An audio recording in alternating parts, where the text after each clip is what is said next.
بھارت کشیدگی کے سائے میں سمجھوتا ایکسپریس سے 138 مسافروں کو لے کر روانہ ہو گئی۔ ٹرین کی 4 خواتین ریلوے اسٹیشن پر ہی رہ گئی۔ سمجھوتا ایکسپریس صبح 8 بجے 138 مسافروں کو لے کر روانہ ہو گئی۔ ریلوے ذرائع کے مطابق بھارت نے سیکیورٹی کو جواز بنا کر پہلے سمجھوتا ایکسپریس کی سروس معطل کرنے کا اعلان کیا اور پھر 3 گھنٹے بعد پاکستانی حکام کی جانب سے ہاٹ لائن پر رابطہ کرنے پر بحال کر دیا۔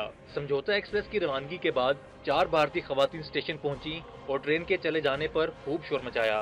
ان کا کہنا تھا کہ کرنسی تبدیل کرنے اور سامان اکٹھا کرنے کے باعث ان کو تاخیر ہوئی۔ پاکستانی حکام ان کی آج ہی بھارت روانگی کا انتظام کریں۔ دوسری جانب ریلوے حکام کا کہنا ہے کہ ان خواتین کے ویزے کی مدت آج تک تھی۔ ویزے میں توسیع کے بعد ان کو روانہ کر دیا جائے گا۔ مقبوضہ کشمیر میں مظالم کے خلاف چین پاکستان ہم آواز ہوئے تو بھارت کو جیسے آگ لگ گئی۔ بھارتی میڈیا نے اپنی توپوں کا رخ چین کی طرف موڑ دیا اور چین پر پاکستان کو استعمال کرنے کا پروپیگنڈا کرنا شروع کر دیا۔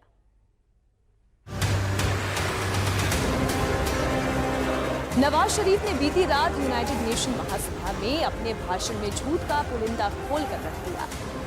پاکستان کے خلاف الزام تراشیوں سے کام نہیں چلا تو بھارتی میڈیا نے چین کے خلاف بھی زہر فشانے کی ٹھان لی۔ بھارتی میڈیا نے پاکستان اور چین کی دوستی میں پھوٹ ڈالنے کے لیے گھناؤنی سازشیں شروع کر دی ہیں۔ بھارتی میڈیا نے پاکستان کو عظیم دوست سے جدا کرنے کے لیے اب یہ پروپیگنڈا شروع کر دیا ہے کہ چین نے نیوکلیئر سپلائر گروپ میں بھارت کی مخالفت کے لیے پاکستان کا استعمال کیا۔ اقوام متحدہ میں پاکستان نے جب بھارت کا چہرہ بے نقاب کیا تو چین نے بھی کھل کر پاکستانی موقف کی حمایت کی، جو اب بھارت پر ناگوار گزر رہی ہے۔ پاکستان دشمنی میں پاگل بھارتی میڈیا یہ بھول گیا کہ پاکستان اور چین کی دوستی ہمالیہ سے اونچی، شہد سے میٹھی اور سمندر سے بھی گہری ہے۔